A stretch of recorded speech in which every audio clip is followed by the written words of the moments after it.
Hari apa lagi yang paling penting bagi manusia kecuali hari terakhirnya?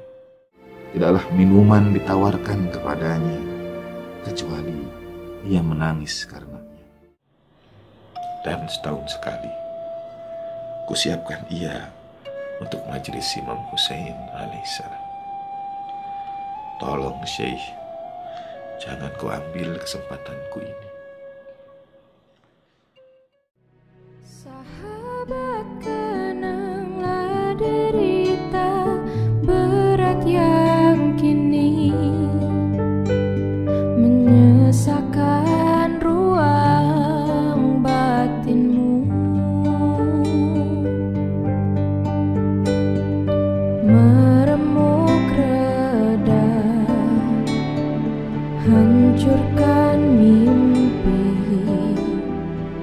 meniti asa yang tak pasti.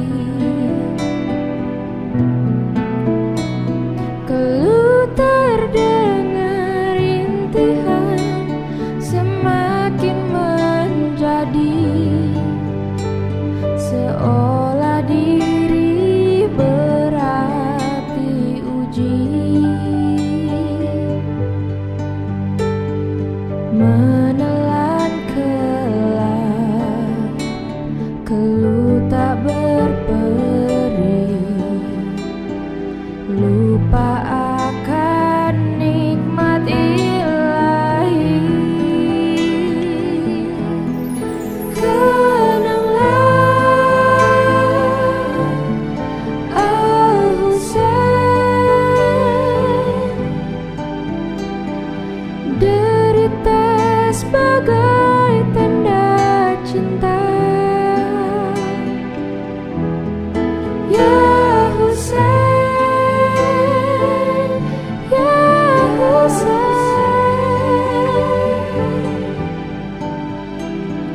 mengenangmu bangkitkan asa, bahwa hidup adalah cinta suci. Kau persembahkan untuk ilahi. Gemuruh dada menghentak, gelisah mengisi, kehilangan kawan sejati. Cintamu pada hatimu sunyi,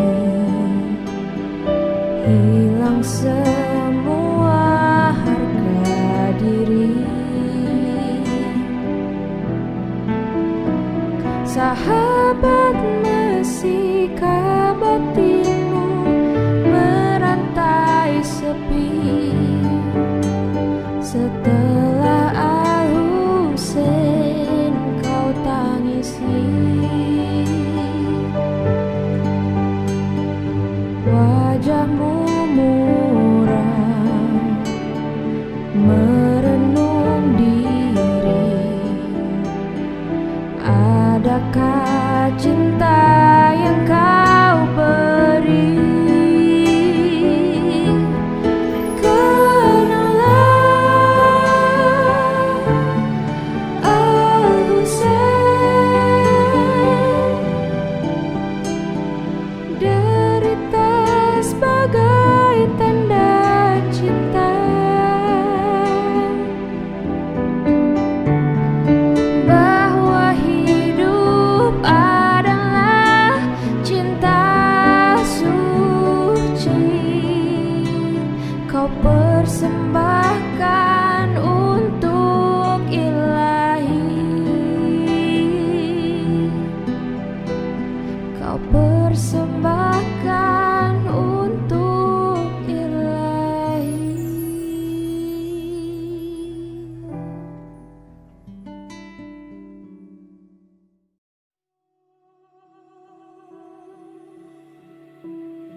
Bismillahirrahmanirrahim. Bismillahirrahmanirrahim. Alhamdulillah rabbil alamin. Alhamdulillahi ala kulli hal. Ma sya'allahu kana wa ma lam yasha' lam yakun. Wa la hawla wa la quwwata illa billahil aliyyil azim. Assalamualaikum ayuhan nabiyyu wa rahmatullahi wa barakatuh. Assalamu alayna wa ala ibadillahi salihin. Assalamualaikum warahmatullahi wabarakatuh. Asyhadu an la ilaha illallah wahdahu la syarika lah wa asyhadu anna sayyidana wa maulana Muhammadan abduhu wa rasuluh la nabiyya ba'dah.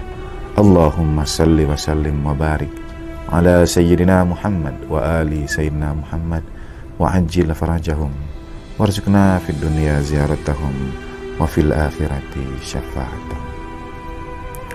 Saudara sekalian, para peziarah, pecinta keluarga Rasulullah Sallallahu Alaihi Wasallam, hari demi hari di bulan Muharram, malam demi malam di bulan ini telah kita lalui, mendekatkan kita pada saat puncak ketika tragedi teramat besar dalam sejarah agama Islam, dalam sejarah umat manusia, yang pada tragedi ini ada duka cita baginda Nabi Sallallahu Alaihi Wasallam, dan ada pelajaran teramat besarnya untuk umat manusia.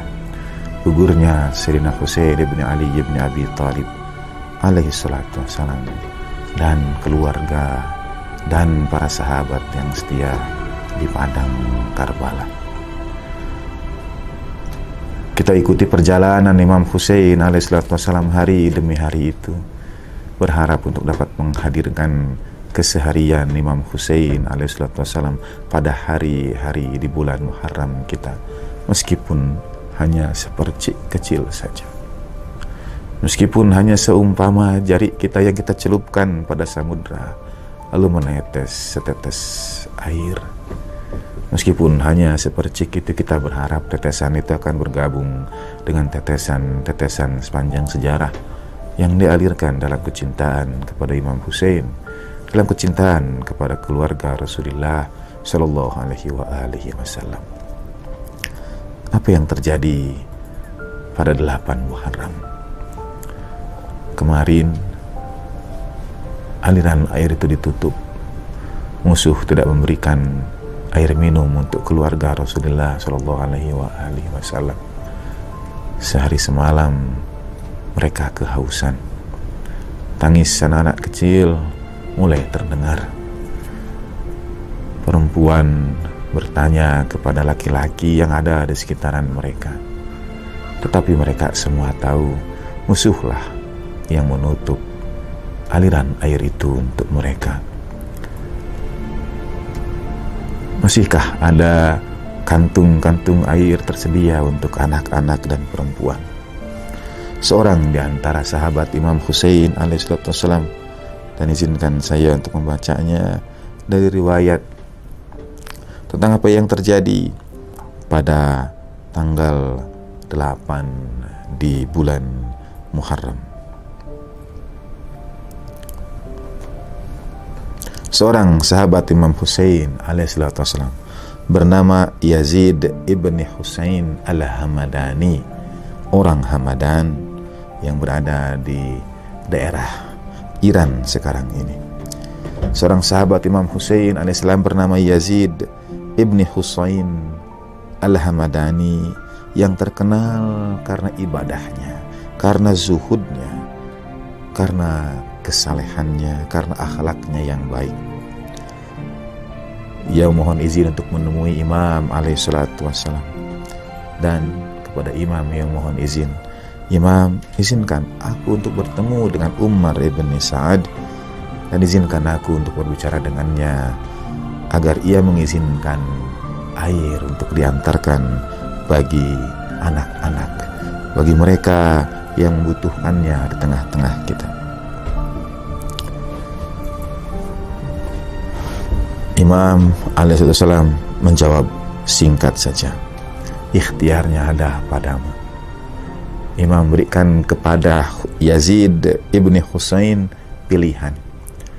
Imam tidak memerintahkan berangkatlah, Imam juga tidak melarangnya, Imam tidak menahannya.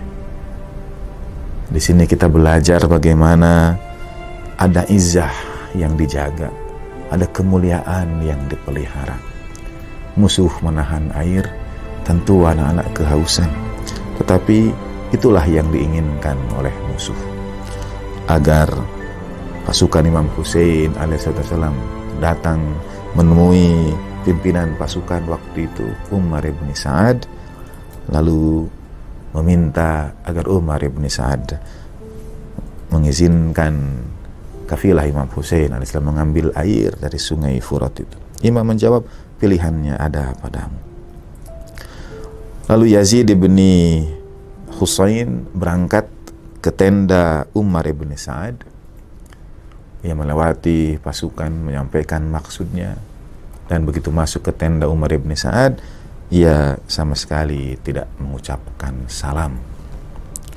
Umar ibn Sa'ad memanggilnya, "Hei orang Hamadan, apa yang menahanmu dari mengucapkan salam kepada aku? Apakah menurutmu aku ini bukan orang Islam? Apakah menurutmu aku tidak beriman kepada Tuhan dan Rasulnya?" Yazid ibn Husain al-Hamadani kemudian menjawab, "Kalau engkau menisbatkan dirimu sebagai seorang muslim, lalu mengapa demikian perlakuanmu terhadap keluarga Rasulullah Shallallahu Alaihi Wasallam? Kalau engkau menganggap dirimu sebagai seorang muslim, mengapa engkau dan pasukanmu berada sekarang ini dengan niat untuk membunuh keluarga Rasulullah Shallallahu Alaihi Wasallam? Kalau engkau dan pasukan menganggap dirimu muslim, mengapa engkau menahan air Furat dari keluarga Rasulullah Shallallahu Alaihi Wasallam, sedang engkau membiarkan binatang-binatang padang pasir untuk mereguk minum daripadanya?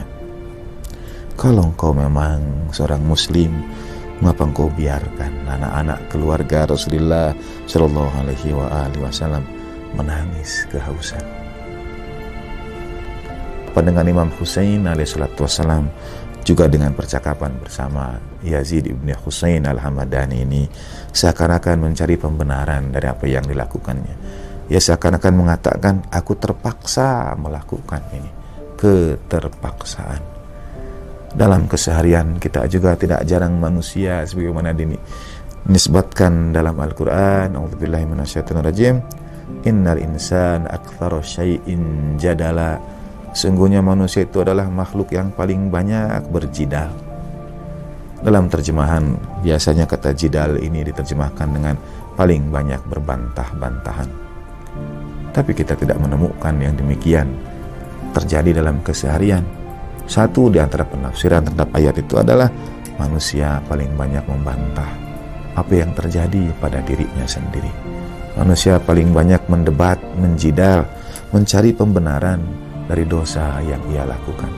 Ia tahu hati nuraninya itu sudah berkata, ia tahu nun jauh dalam sanubariknya apa yang ia lakukan itu salah. Menyakiti keluarga Rasulullah Shallallahu Alaihi Wasallam itu haram, dan ia mencari, ia berlindung di balik pembenaran keterpaksaan dari Ibnu Ziyad. Wahai orang Hamadan, aku tahu haram hukumnya menyakiti keluarga Rasulullah Shallallahu Alaihi Wasallam, tapi Ubaidillah telah memaksaku untuk itu. Aku berada sekarang dalam situasi ketika apakah aku harus lepaskan tawaran akan jabatan rei yang sudah dijanjikan Ibnu Ziyad kepada aku, ataukah aku terima hidupku berlumuran darah Imam Hussein dan keluarganya alaihissalam, atau aku terima tanganku berlumuran darah Imam Hussein alaihissalam dan keluarganya. Dan pada saat yang sama aku tahu tidak ada kifarat untuk itu kecuali siksaan api neraka. Kalau kita lihat dari percakapan ini, Umar ibn Sa'ad tahu persis apa yang dihadapinya. Pertemuannya dengan Imam Hussein alaihissalam, hujah-hujah yang disampaikan Imam Hussein alaihissalam, kebenaran itu terpampang jelas di padang Karbala. Tapi bahkan pada saat kebenaran itu disampaikan dengan jelas, Ada hujah Allah Subhanahu wa taala hadir di padang itu. Cinta dunia membutakan mereka, ketakutan pada manusia, pada gubernur yang menjadi atasannya, kekhawatirannya akan kehilangan harta benda dan sebagainya dapat menutup kebenaran itu. Yazid ibn Husain Hamadani akhirnya kembali tanpa berhasil membawa setangkup air. Umar ibn Sa'ad menyuruhnya untuk kembali, untuk pulang. Ia berangkat untuk minta izin. Ia berangkat minta izin kepada Imam Husain alaihissalam untuk menemui Umar ibn Sa'ad, dan Imam Husain menjawab, pilihannya ada padamu. Tidak selalu, misalnya kita ketika memohon izin kepada junjungan kita meminta arahan, apakah aku berangkat atau tidak.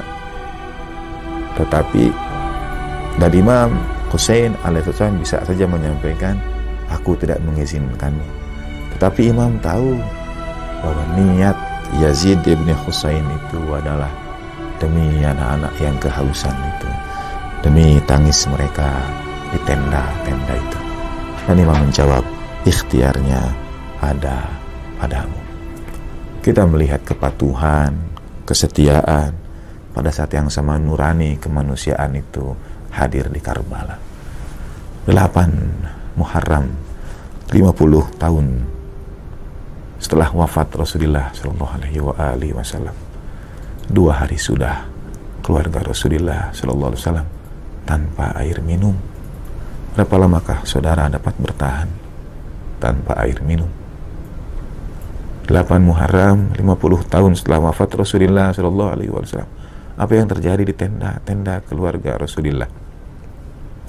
Jeritan dan tangisan anak-anak mengingatkan pada apa yang terjadi pada baginda Nabi SAW ketika Rasulullah SAW dan Bani Hashim dan Ahlul Bait waktu itu dikucilkan oleh penduduk Mekah ke sebuah tempat bernama Syi'ib Abi Thalib, juga sebuah tempat yang sulit air minum dan bahan makanan. Berapa lamanya keluarga Nabi berada dalam pengucilan itu, diterpa terik matahari yang membakar dan dingin Sahara Arabia waktu itu. 3 tahun lamanya. Saat-saat yang menyulitkan, saat-saat yang di dalamnya ada teladan kesabaran, teladan perjuangan. Tapi pada saat yang sama, apa yang terjadi di rumah-rumah keluarga Rasulullah? Apa yang terjadi di tenda-tenda keluarga Imam Husain alaihissalam? Yang terjadi adalah ungkap cinta teramat indahnya. Kita mungkin lupa dengan siapa kita menikmati kebahagiaan bersama, tapi kita akan selalu ingat siapa yang kita ajak berbagi derita. Justru itulah saat-saat yang begitu dekatnya Rasulullah SAW dan keluarga baginda, begitu dekatnya Imam Husain alaihissalam dan putra-putri beliau dan keluarga beliau. Saat-saat ketika dihadapkan pada penderitaan adalah saat-saat ketika keluarga teramat dekatnya satu dengan yang lainnya. 8 Muharram, sudah 2 hari keluarga Rasulullah SAW tidak beroleh air minum. Tapi pada saat yang sama mereka beroleh kenikmatan ruhaniyah teramat indahnya, teramat besarnya, teramat bahagianya, teramat besar rasa syukurnya, yaitu kedekatan dan kebersamaan mereka dengan maula mereka, dengan junjungan mereka, Imam Husain alaihi salatu wassalam. Assalamu alayka ya maulaya ya Aba Abdillah wa ala al-arwah allati halat bi finaik. Alaika minna salamullah abadan ma baqina wa baqiyal lail wan nar wa la ja'alahu Allahu akhiral ahdi minna li ziyaratikum. Assalamu ala al-Husain wa ala Ali ibn al-Husain wa ala awlad al-Husain wa ala ashabil Husain wa rahmatullahi wa barakatuh. Ya laytana kunna ma'akum wa nafuza fawzan azima. Wassallallahu ala sayyidina Muhammadin wa alihi tahirin walhamdulillahi rabbil alamin. wala ja'alahu Allahu akhir lahdi minna li ziyaratikum. Wa ma taufiqi illa billah, alaihi tawakkaltu wa ilaihi unib. Wassalamu alaikum warahmatullahi wabarakatuh.